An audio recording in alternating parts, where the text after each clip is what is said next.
So how are you feeling since last time we spoke? I'm kind of in like a darker place. I'm struggling a little bit. I had an incident. I'm in a relationship right now with a guy that's like very kind, very generous, just like a really solid, good guy. Has a good head on his shoulders, and I have never experienced that before. And quite honestly, like that it scares me. It scares me that. Um, he's such a good guy because I have a tendency to compare myself all the time. So I'm like, oh, he's so much better than me. And I tell myself that all the time. But it leads me into these like actions of reverting right back to like my addict ways. I was in a relationship with a guy for a little while that I used with that had introduced me to my drug of choice. His name is Joe.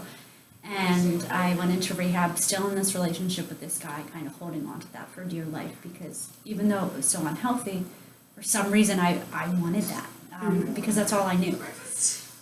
And I got out of rehab and I realized like that's not healthy, kind of cut off contact with him. And then I get into this relationship with the relationship that I'm in now with this guy named Justin. And it's going well and everything seems to be good. And I get a text from this guy, Joe, and automatically I revert right back to the same things that I have done in the past. And I start talking to him, we have conversations. I like send him like inappropriate pictures and texts and things like that, even though I'm in this relationship with this guy that essentially is treating me the right way. I did it once and then I stopped. I was like, I can't do this. Cut off contact and that was it. Even though in the beginning, from the very beginning, I should have never done it in the first place. I didn't realize that at the time. And I honestly didn't realize that until everything came full circle and I had to face up to my own actions. So what happened was, like last week, I got another text from this guy named Joe and I started talking to him again. Like having a conversation just back and forth, pretty harmless. But the one thing also is, like I know that he still liked me, like he still had feelings for me. He would take me back in a second if I said like, hey, like I want to be with you again. And so I'm like talking to him harmless, knowing that he has these feelings. And then I start to feel like really bad and really guilty. And so, the one night I go to Justin and I'm like, I'm going to be honest. I'm going to do the right thing. I'm going to tell him what's going on and I'm going to face, see what happens. And so I go to tell him the truth and I tell him like the baby part of the truth. I don't tell him everything. And so then he, next day, everything comes full circle, and Justin, the guy that I'm with now, ends up finding out everything. Joe had sent him screenshots, pictures of text messages, things we talked about. And like, I realized, like, I convinced myself, like, that what I was doing wasn't that bad, because it was on a phone and through a text message, and I wasn't actually seeing this person. And then I had to look Justin in the face and see, like, his reaction and his feelings to these things that I did. He didn't even do anything wrong. He didn't ask for this. I did it. And, like, that was, like, one of the hardest things I think I've had to do is face that. What do you think what were the consequences that came from your behavior? How did... I hurt somebody, like, I seriously hurt somebody, and, like, I had to face that. I've never had to face my actions before, through active addiction. I lied and manipulated and cheated and whatever I could, because I was selfish. And I'm trying to not be that way anymore. And, but I had to say, right when that happened, when he found out all of that, Justin looked at me and he was like, I can't talk to you right now. And he, like, left and took a breather and, like, took a walk. And, like, in that moment when I was alone and I was sitting there, I realized, like, what am I doing? Like, I have everything in front of me. And, like, he lets me, it's not like a relationship where, like, I need him, but we're, like, partners. And he helps me and I help him. And, like, we're good for each other. And I am single-handedly sabotaging this entire relationship because I don't really know why, to be honest. And I think, like, that's the hardest thing. Like, he was like, why do you think you did that? And I was like, I I don't know. I have no idea because I thrive in chaos. Because when things are good and when people are treating me well, I just like don't know what to do.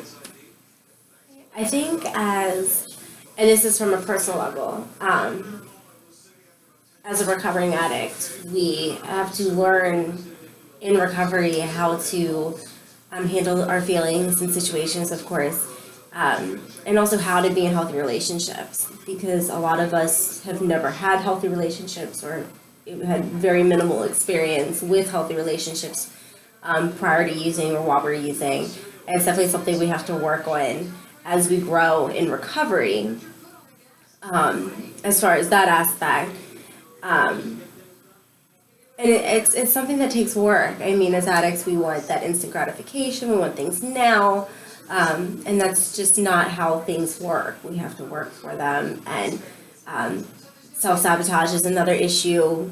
You know, a lot of us, you know, when things start going well, we think that we're not worthy, or we're not used to dealing with even the good feelings. You know, we always talk about the negative feelings, but even the good feelings we're not used to dealing with. Yeah. And then we have to learn how to cope with everything that's going on around us. And a lot of us will self-sabotage, like you said. Yeah. So you're definitely not alone.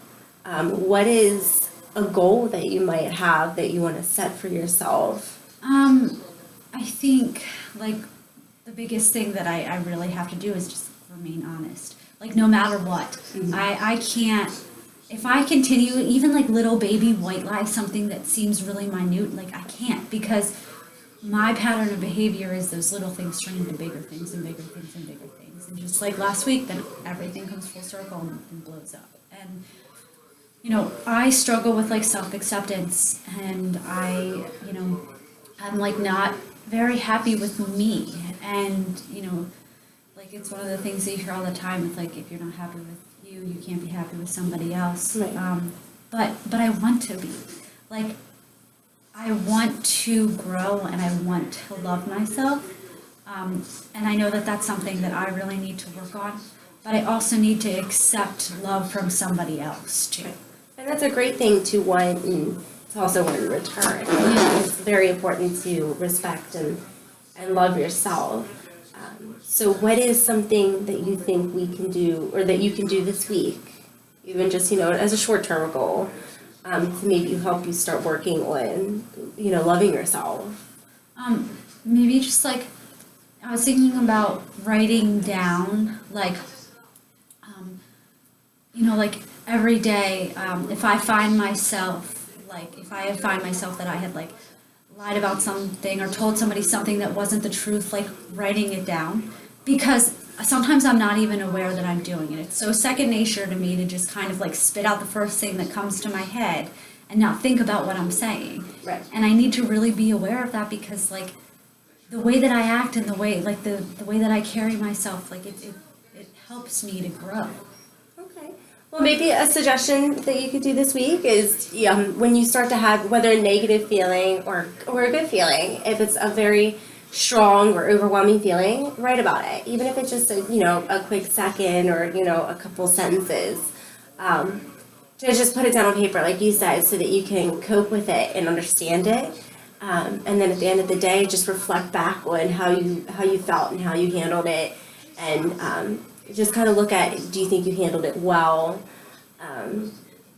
or if it's something you want to improve on, because writing can be a great way to express yourself and also cope with things and get your feelings in understanding on paper. Yeah. So. I think like that's a good place to start. And I'm really going to put an effort in, and I'm not gonna be so hard on myself. So like, thank you for kind of like allowing me to get that all out, but also feel like I'm not alone. Like that really helps too. Wow, we look forward to talking again, okay? Thanks, sounds good.